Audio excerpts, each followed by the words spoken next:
Welcome back to part 3 of filling out the Common App. And one of the things that we're going to jump into is more college-specific entries and forms that you need to do for each of the individual colleges. And where we left off last time, well, let's just jump into it. So where we left off last time was we did the activities and the writings in part 2. And again, do as best as you possibly can by entering in all that information. But in this course and grades, one of the colleges that we have on our list, and you can see the college list right here. One of the colleges, oh no, that's the full list. So you can go and search for colleges.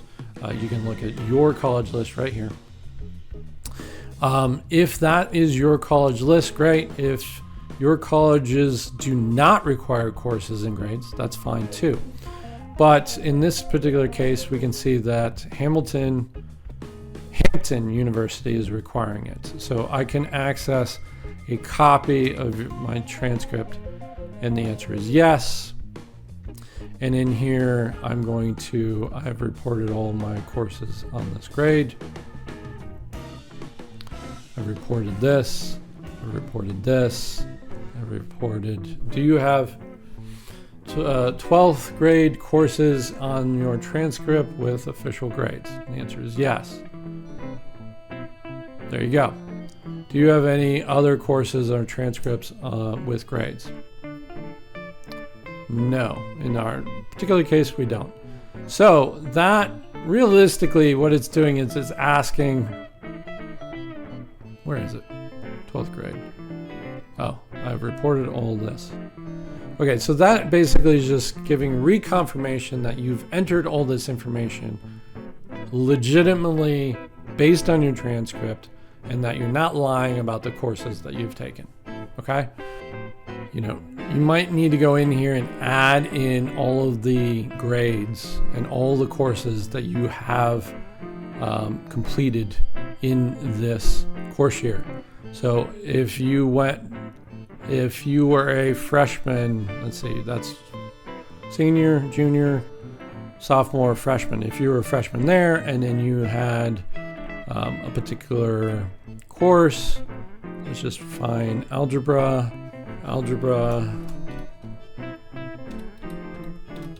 honors. Did I misspell it? Yeah, I guess so.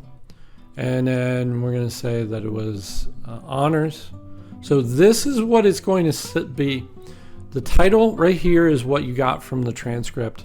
Then you're going to classify it as honors or dual enrollment or whatever the case, or just regular,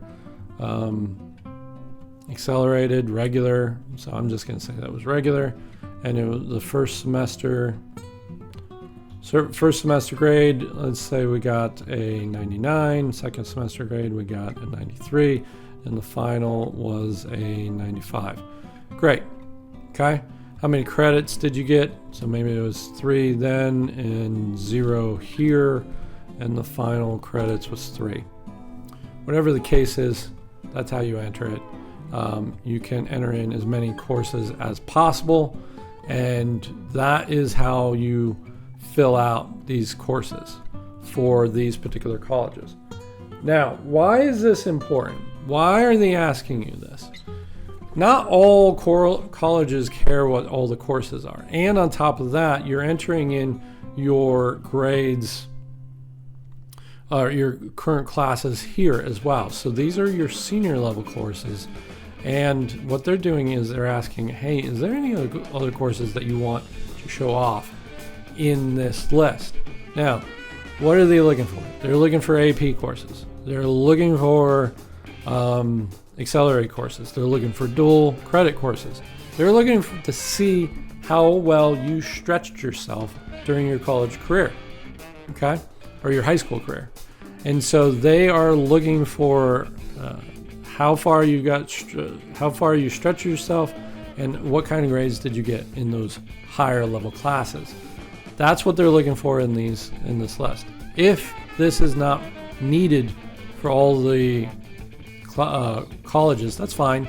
If it's needed for one, you're going to have to do all of the effort and enter in all the courses in for that particular college. That's totally fine as well. Not all of them need it. I like having it, or I like showing them off. If you have it and you did well in your high school, show it off. So that's where it is. But let's go to the next section. So let's go to a big one. Let's go to Penn State. So here, well, this section here is my colleges, and you can enter it by hitting this button here. And we're just going to pick a big one, Penn State.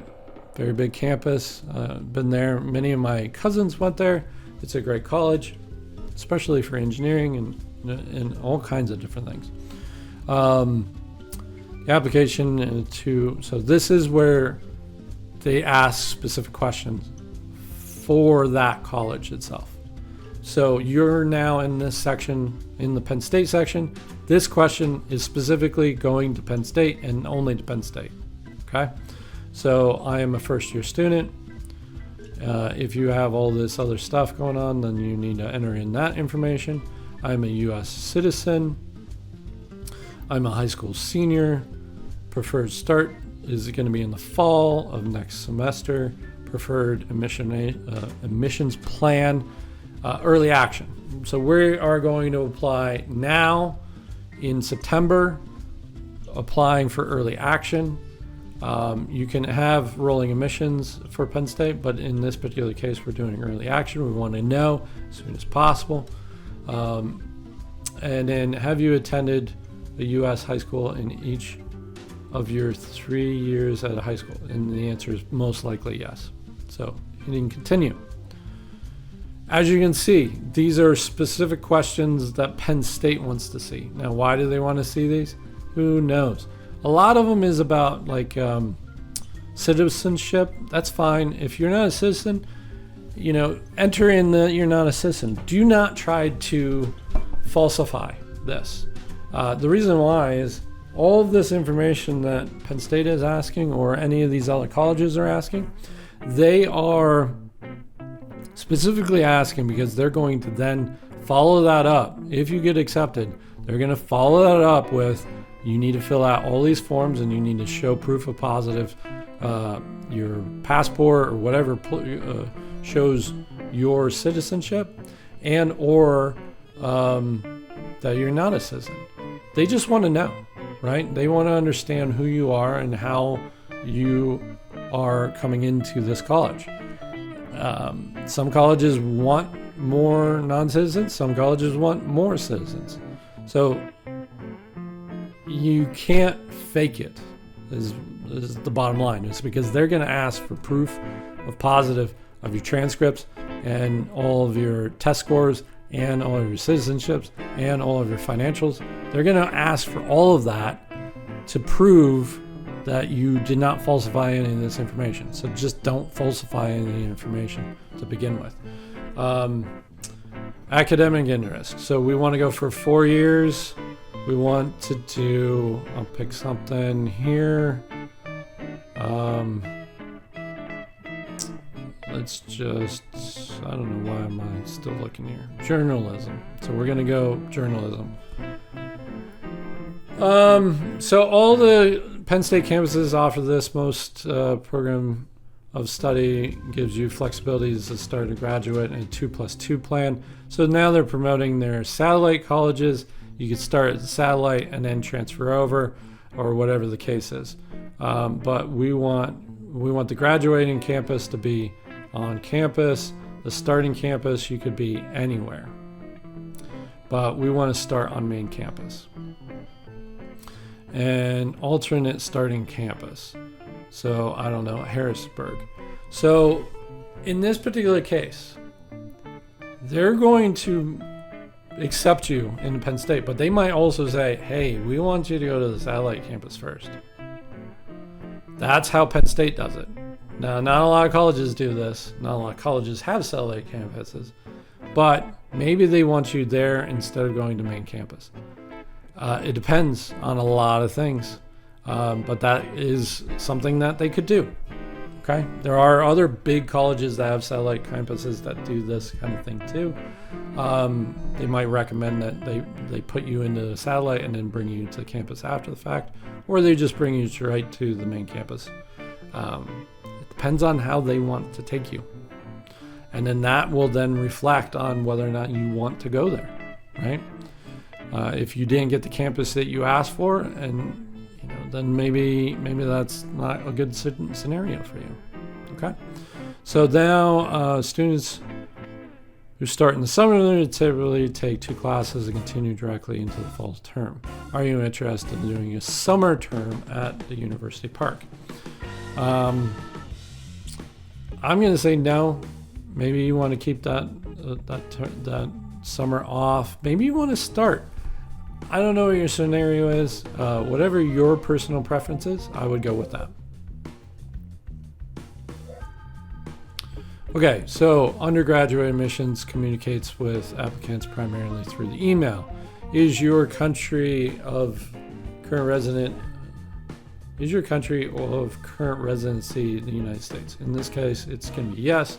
Would you like to receive text from Penn State? I'm going to say no, but honestly, they're going to spam you. They're going to send you a lot of propaganda. It's not a bad thing, honestly. So if you are interested in this campus, I would say yes. It would give you timelines. It would give you propaganda. It would give you seminars. It gives you free stickers, whatever the case is. I would say yes if this is your primary college that you really want to go to. Questions along information. Are you interested in considering a work study? If you are, hit yes. If no, hit no. If yes, you can hit yes. That's fine. Federal regulations require university determined housing allowance. Please indicate where or you anticipate living during your first year on Penn State. Now, this might not be an option for most campuses. Very small campuses might have this as an option. Very giant campuses have this as an option. The ones in the middle, which is most of them, typically want freshmen on campus. They want to hold your hand on that first year a little bit, and they want you on campus to hold your hand. So typically this is not an option, but for Penn State, it's an option. So we're going to hit continue. Okay, parent or guardian information, residency. Are you a resident of Pennsylvania? I'm going to say yes, for whatever reason. Coin toss. Have you accepted a accredited Pennsylvania high school for your 4 years? No. Actually, I'm going to back that up. I'm going to say no because I have labeled the high school as a South Carolina high school. So I'm going to say no. So I don't want to cross the streams, right? Or give false information from one step to the other step. In addition to your state's residency, Penn State uses guardian information to determine residency status. So this has to do with whether or not you're going to be in-state or out-of-state. So can you classify any of your parent guardian information that is going to be in-state, right? Even if you report yourself as a Pennsylvania residency. So you need to fill this out as best as you possibly can. So maybe parent 2 is your father, and parent 2 is living, and that person's name is Larry, and it's Larry, and they have a different than my permanent residency, and their residency. You got to give them an address, you got to give them a phone number, you got to give them education allowance. Now, you've already done that in other sections, but I think this is getting to a question of how long has that guardian been part of Pennsylvania. So let's say that your parents have split, you and your mother are in South Carolina, your father is in Pennsylvania. He has been a resident in Pennsylvania for more than a year. This is important. Questions that are going to pertain to in-state, out-of-state. Hundreds of thousands of dollars worth of money if you fill this out incorrectly. So you need to fill that out as best as you possibly can. Have any of your guardians achieved a bachelor's degree? And just say yes. Indicate whether immediate relatives have been an alumni. So let's say that your father was an alumni, your grandfather and your grandparent was an alumni, etc., etc. Indicate whether any of the intermediate relatives are full-time employees at Penn State. So if you have somebody working at Penn State, you need to enter that in. Are you now, or have you been part of the foster care system? The answer is no. Okay, so hit next. Writing. Here's your personal statement again. Continue. Would you like to apply to the honors class? Sure. Via the Common App. If yes. And then now there's an additional essay that has to be written so that you can apply to the honors class. So if I would have said no, let's see. I'm going to switch it. If I said no, that essay goes away. So they're just going to take your personal statement. That's great. If you want to apply to the honors, you have to create more essays. That's fine. There are always benefits of having the honors system or the honors programs. Typically the employers, they're going to give you a job. They don't really care, especially a year after you're out of college. Nobody cares whether or not you went to the honors program. However, if you want to go more academia, meaning if you want to get your master's or you want to get your doctorate, having honors would definitely not hurt. It might be a good thing. If you want just the benefits of the honors college or the honors program, go for it. I know that, for instance, Arizona State University has honors housing specifically for the honors students. It's an amazing apartment with pools and all kinds of stuff. It's an amazing place to live. So if you get into the honors program, you get that housing. Most of the time, the honors kids get first dibs on the course list. So if you want a particular course, and typically it's hard to get into that course, the honors students get first dibs. So there's always benefits of going honors, but not always needed. Let's see. So test optional. Do you want your ACT and SAT scores to be included in your review? The answer is yes. I acknowledge that my test is optional, can only be changed before the admissions decision is made by the university. I may request to change the following process outlined in my state portal. So basically, so I could say yes or no, and then I can change that, change my test optional answer button, yes. Okay, so you can change it. So that's what they're telling you there. I want to be considered for early action, and the application deadline is November 1st. Great. So I acknowledge that. I initial here.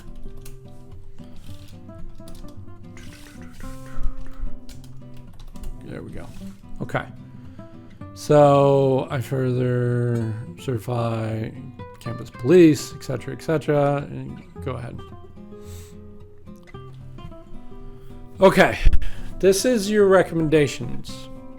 Your teachers, your guidance counselors, whatever the case is, that have gotten you your recommendations. You're going to complete this. I have read and understand the FERPA release authorization explanation above. So basically, you have read this form. Now, I acknowledge that every school and that I have attended may release all requested records and recommendations to the colleges to which to which applying. Now this is why this is getting tricky. This is why I'm looking it over very closely, because there's an actual trick to this. I waive my rights and to review all recommendations and supporting documents. The answer to that is yes. If you're filling this out, you should say yes. If you say, I do not waive my right to review, do not waive my right to review. If you say, I waive my right, that means that I am saying that it's okay for the recommendation letters to go around me and go straight to the college.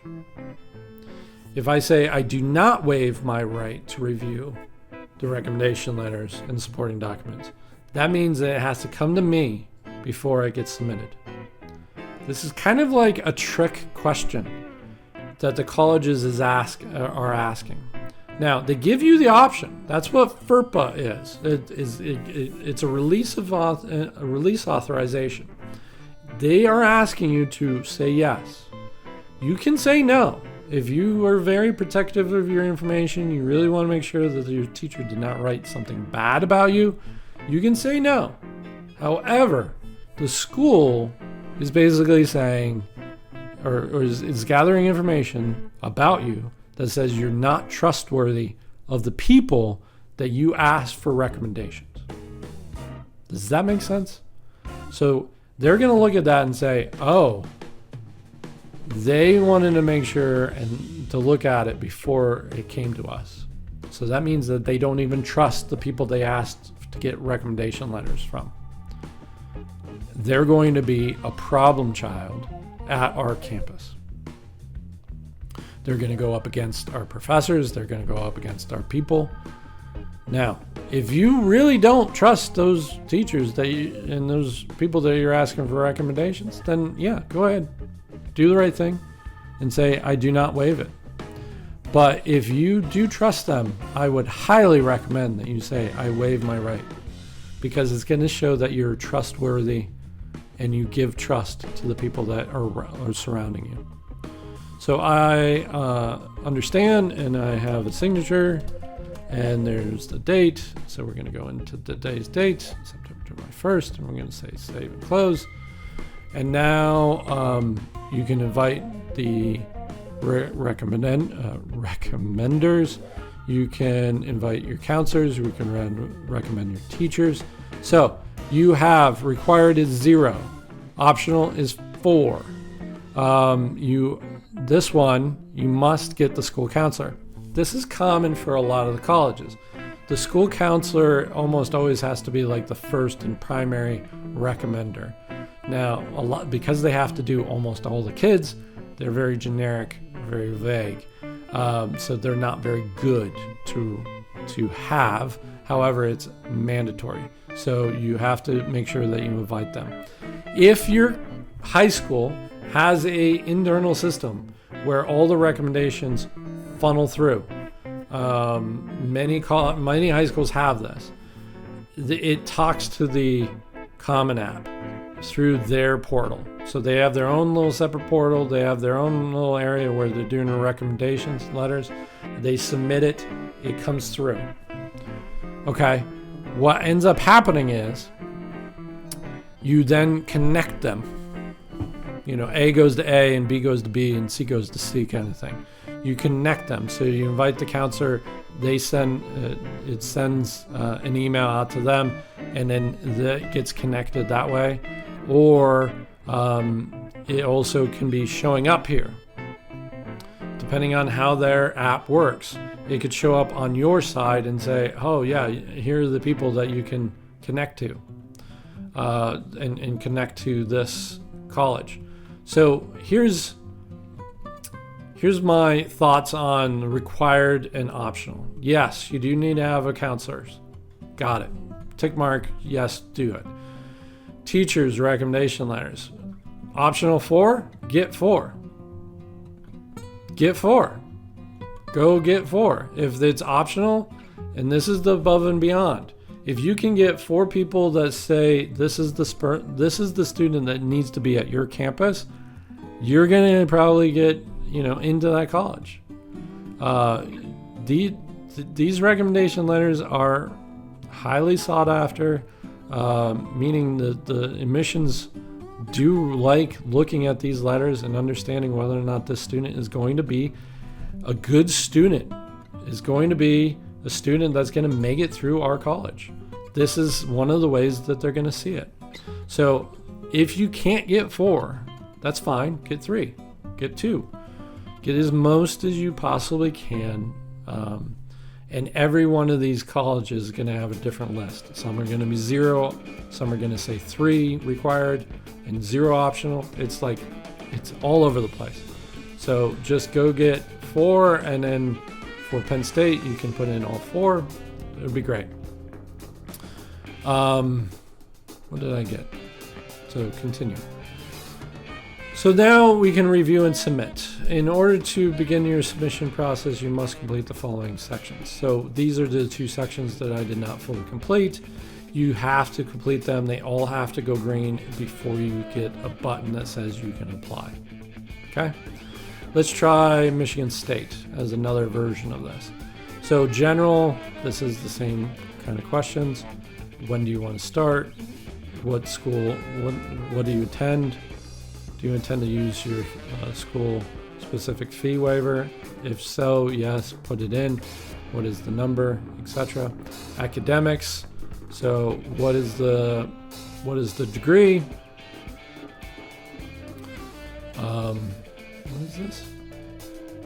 Nursing. We're just going to say nursing. Hit submit. Contacts. Have you previously been applied? No. How did you learn about us? So you can see these are different questions than what Penn State had, right? So this is what they're asking. So here's the citizenship question, very similar to the one that we had before for Penn State, but a little bit different. Each one is a little tweaked. Family, here's questions about your family. Here's asking about your financial aid situation. So maybe we'll just say it's that. And how many people are dependent on your family's income, 2, etc. Okay. So then there's a personal information. Did you do foster care? Are you convicted criminal? Okay. They're asking for that. Where Penn State did not ask that, right? So each college has different questions that they want to know. Release of information, financial, etc. The answer is yes. Testing. Do you want your test scores used when the application is being reviewed? Yes. How many SAT scores do you want to report? 2. On this score, you did this. On this day, on this, I got, 1,300 here. And I did it last year in July. I don't know, whatever. You got to go find that. You can find it in the SAT portal. What did you get in the writing? What did you get in the math? Then you put in the second date or the second score, and then you put in the rating and writing. So this is how you combine the 2 SAT scores. So let's say, let's do this. So I got a 1,300 here, and I got a 1,300 here. And then let's just say I did it January. Okay.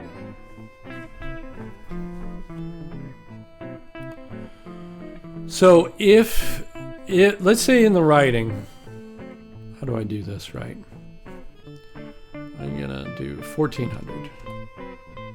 1,400. We're gonna do 700 here and 700 here. And here I'm gonna say 800 and 600. Okay? So I got a 700 and a 700. And I got a 800 and a 600. But both scores are tallying up to 1,400. Now, the best thing about that is they're going to take your 800 and your 700 and then combine that to be 1,500. Do you see how that works? So they're going to take the best of those 2 scores, and then you're going to get a 1,500 out of submitting both tests. Okay? So, and then don't lie about this. Don't like say, well, I just want to put in one date and then I'll give the 1800 here and a 700 here. No, because they're going to request that information directly from the SAT system if you get in.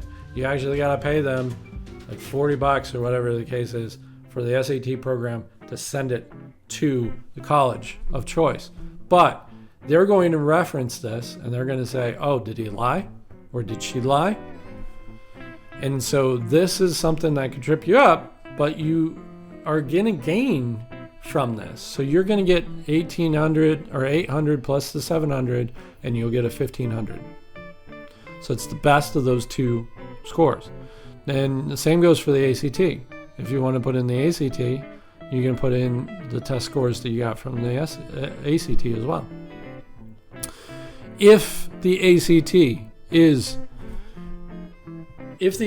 is showing up better than your SAT, put your ACT only. If your SAT and your ACT are basically the same level, put both. And if your ACT is much lower than the SAT, don't include your ACT. That's pretty simple, but a lot of people will get a lot of questions about that. Should I include the SAT, ACT, whatever the case is? Enter in your best scenario is what we recommend. Recommenders, okay, so then here's the counselor. You have to get the counselors. The college does not accept any teacher recommendations and will not be able to assign teachers to this college. So see, every college is different. So we just spent a lot of time talking about Penn State, it says 0 to 4. Here they're saying we're not taking any of them. Every college is different. Review and submit. So you got to go back and fill in all these dots and make sure that you have it all completed before you hit the submit button. And that's how you do the college specifics and filling out the college specifics. Which colleges do you want to submit for? That's a whole nother story that we probably should do another set of videos on. If you're very interested in that, leave a like down below and give us a comment and give us what other videos you would like to see from College Refocus. I wanted to point this out. Now that all that is complete and you have gotten to a place where you can hit that button, I wanted to show you this for a couple of minutes. These are colleges. They're basically saying, hey, we looked at your scores. We'll accept you right now. Guaranteed. We will let you come in right now. So in this case, direct admissions offer details. Based on your application responses, you meet the college direct admissions criteria. To accept this offer, all you need to do is apply. So you make your application even easier. This college will waiver your following application requirements: application fees, Common App personal essay, counselor recommendations, teacher evaluations. So let's say you got all the way to here and then you gave up and you're like, I'm not even interested anymore. I don't even know if they're going to accept me and all this other stuff. You already got accepted. Based on the scores that I entered, I've already gotten accepted into these colleges. And it's free to apply. So application fee is waived, the essay is waived, the recommendation letters is waived, the teacher, basically they're saying, based on your scores, you're in. You can come to our college. It might not be the right college for you. It might not have the degree you're looking for. It might not be a great school for you. It might be expensive. It might be cheap. I have no idea. A lot of these are small colleges that are just trying to figure out how to get as many kids to their college as possible, and they're doing acceptances based on scores. The higher the scores, the more colleges are going to give you these free admissions. So here, students will receive a minimum of $15,000 per year on a merit-based scholarship. So not only did we get into this college, but they're also stating that they're going to give us $15,000 a year. So basically, they're even lowering the price tag for that college just to get you in, right? All based upon what you've filled out so far. So just filling this Common out, going through the 3 hours plus to fill out the Common App completely, you have gotten accepted to colleges, most likely. Your list might be completely different than my list. Your list might be 1 college. Your list might be 0 colleges. Your list might be 40 colleges. I don't know what your circumstance is, but you can see right here, you can see that you can read all the different offers that are already coming to you for free.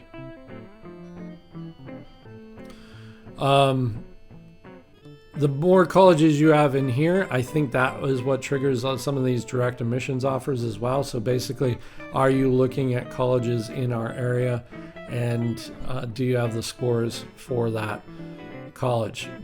That's how it works, and it's amazing.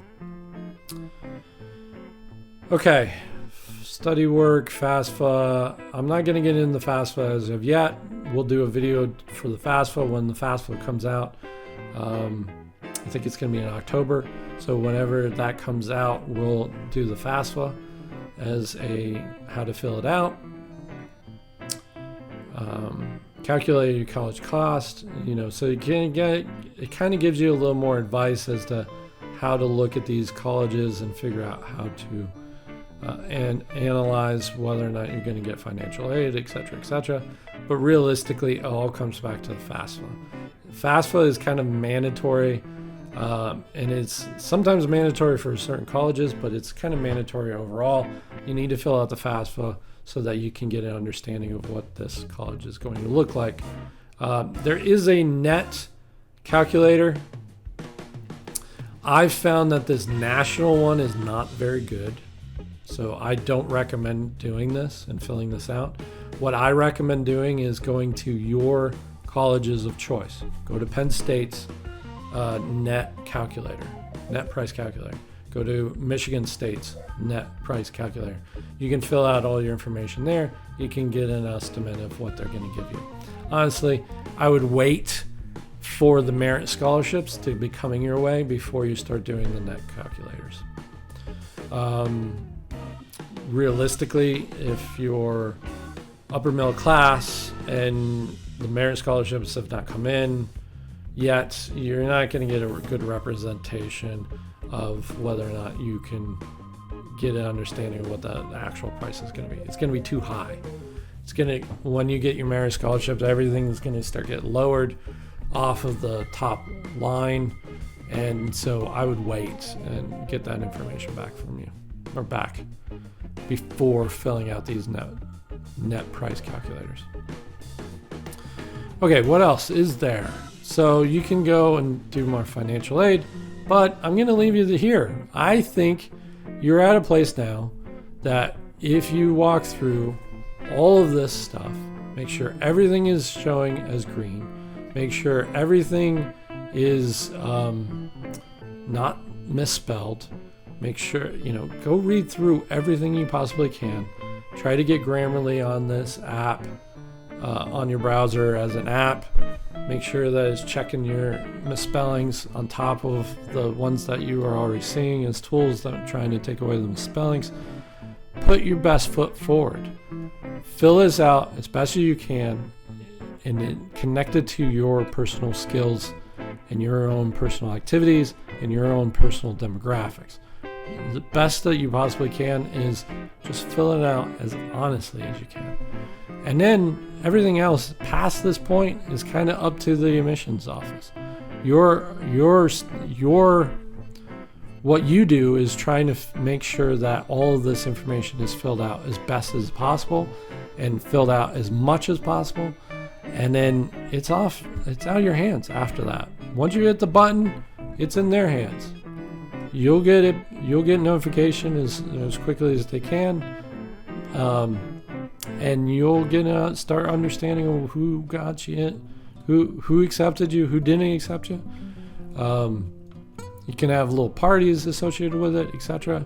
But I also recommend that you celebrate the fact that you applied. Getting through this is not easy. Filling these forms out is not easy. What this was back in my day was basically one paper form and I had to mail it in, right? This is completely different. This system is completely different than what your parents went through when they went through college, or if they didn't go through college, it's brand new to you. This is all kind of new and it changes each and every year. So it's a big accomplishment of getting all the way through this section. And it's very difficult to get there. So I recommend you do a little celebration. Go out to Applebee's or whatever your restaurant of choice is. And, celebrate yourself a little bit by saying, hey, I got through just applying alone, which is just, an amazing feat unto itself. So I'm going to say goodbye for now. I'm thankful that you made it all the way through here. I hope that our helped you out by filling out the Common App and helping you fill out this Common App. And I hope that you are successful in your college career. And I hope that if college is not you, that's fine too. Apply to a community college, get yourself a little bit more educated. I think it's going to be very beneficial for you if you go that direction. I will leave you with these words. Be kind to each other out there. There's a lot of craziness going on, and just be kind. We'll see you next time. This is College Refocus. Bye-bye for now.